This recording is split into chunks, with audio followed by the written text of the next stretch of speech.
What's up guys and welcome. You are watching Fazi Fitness. So let's start this video with the mutant Nick Walker. So many people believe he is a perfectionist when it comes to execution of every single exercise that he does. He can lift massive amount of weights. But at the same time, I don't think we have ever seen his form getting sloppy, no matter how much weight he is lifting.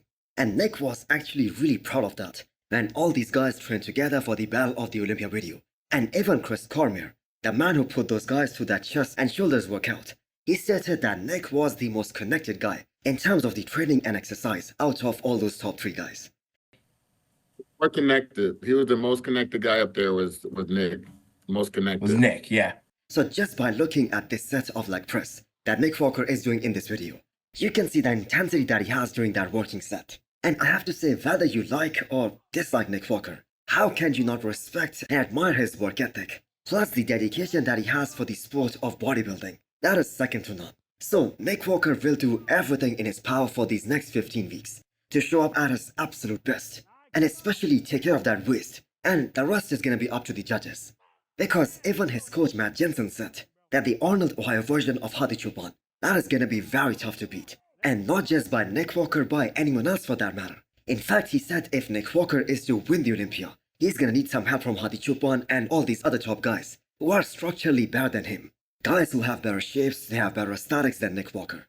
But that being said, he is without a doubt one of the hottest workers in the men's open right now. So I cannot wait to see him on the Olympia stage. Because again, whether you like him or not, he brings a lot of excitement to any show that he enters.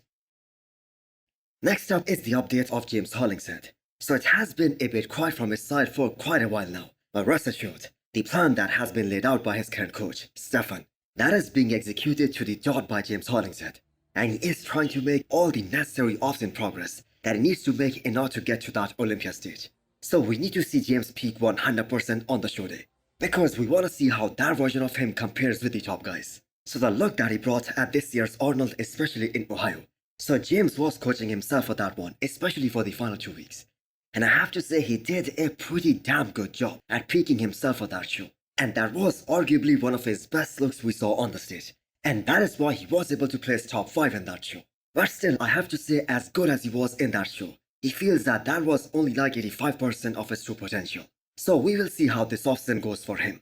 It is kinda uncertain whether he has any plans of jumping on the stage this year to pursue the Olympia qualification for 2024. So he is definitely gonna be back in 2025. But as of right now, his plans for 2024 are kinda uncertain.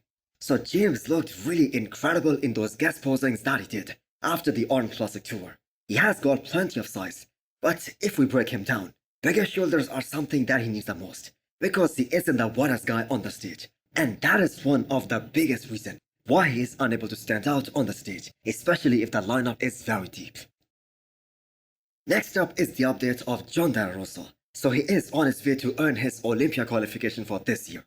And I have to say, damn, he looks really impressive with every check-in.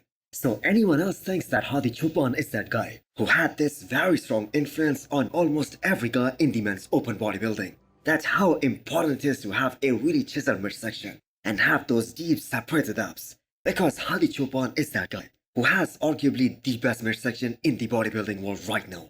The most developed and well separated abs out there. And that is exactly what makes all his front shots so damn good. I don't think there is anyone out there in the men's open who can beat Hadi Choopan in the abs and thigh pose. And I believe it was exactly the case for the former Miss Olympia, the late Shawn Roden, who had one of the best abs in that era. So one of the best abs and thigh shot. So just take a look at the separation of Jon's abs right now, so deep and so separated in his recent update. He looks to be in a top form right now. And based on what we saw from him at this year's Arnold, there shouldn't be any problems with him getting the Olympia qualification for this year, as there are still plenty of shows left. And we have to keep in mind, it is only Jon's front that we are looking right now, and it is looking so damn good, because his back we all know is already one of the best out there. Both his back shots, the back double bicep and back lat spread, they are his real strengths. Next up is the physique update from Martin-Fitzwater, getting ready for his first ever Miss Olympia. And what an incredible year Martin had so far. And actually, for those of you guys who do not know, it didn't start that well. His application got rejected for this year's Arnold, which was a big disappointment for him, because he was prepping for that show for quite some time. But the man just kept going, and he redeemed himself first at Detroit Pro, where he took down a very good version of Good Vito, and also that was his first ever pro win. So he got his Olympia qualification at that show. Then he was invited to guest post at the Pittsburgh Pro with some of the biggest names in the industry right now, and where he actually showed up much better than Nick Walker. And then to top it all off, the way he showed up at this year's New York Pro, he was the talk of the town afterwards.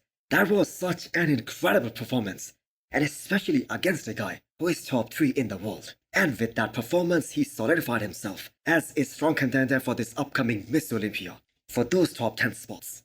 And keep in mind, this is gonna be his Olympia debut, so there is no reason to doubt Martin. Only if you guys have such amazing shape and such an impressive flow, and even less who can attain that level of conditioning that Martin can bring to the stage. And do you guys know something? It is really unbelievable that Martin was actually heavier for Texas Pro in 2022, where he placed second behind Andrew Jack, compared to his weight at this year's New York Pro, and he looks so much bigger and so much denser than Texas. Plus, we have to keep in mind, that guy is just 27 years old, so really pumped to see him on the Olympia stage, and what kind of a look he brings to his Olympia debut.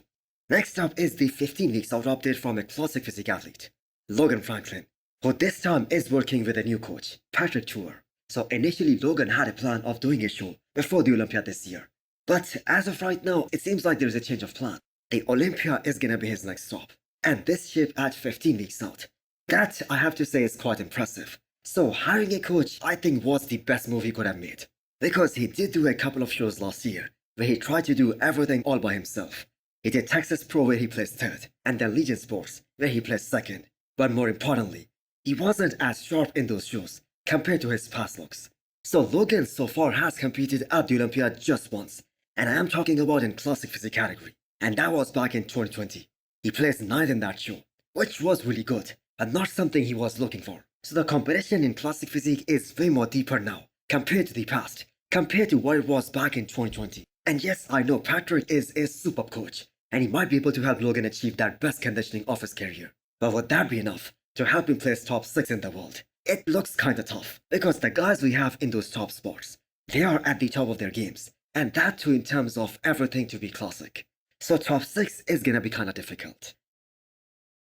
Lastly, a physique update from Foda, who many including myself is gonna make a lot of noise about, because the guy is just looking so damn impressive. He has everything to make it to the big stage this year, so I don't know why he isn't announcing his next show, because that would put him in more limelight if people knew what show he's doing next. Anyway, he might do Chicago or Dubai or Tampa Pro, because all these shows are scheduled in the next 4 weeks or so. And we all know that Foda has been holding a great condition for quite some time now. So he is another young bodybuilder. I believe he turned 30 just recently. And that physique at 30, that is so incredible. So he had those beautiful lines even back when he made his pro debut. But now that he is a bigger version of himself, I mean, the development of his quads has been so amazing. So he is another one of those athletes that is being coached by Stefan. So is he gonna make it to the big stage this year? And is he gonna have the same impact as Martin-Fitzwater had this year? Well, just a few more weeks and we will find out. So hit the thumbs up button if you liked the video, and smash the subscribe button if you wanna come back for more. Thanks for watching.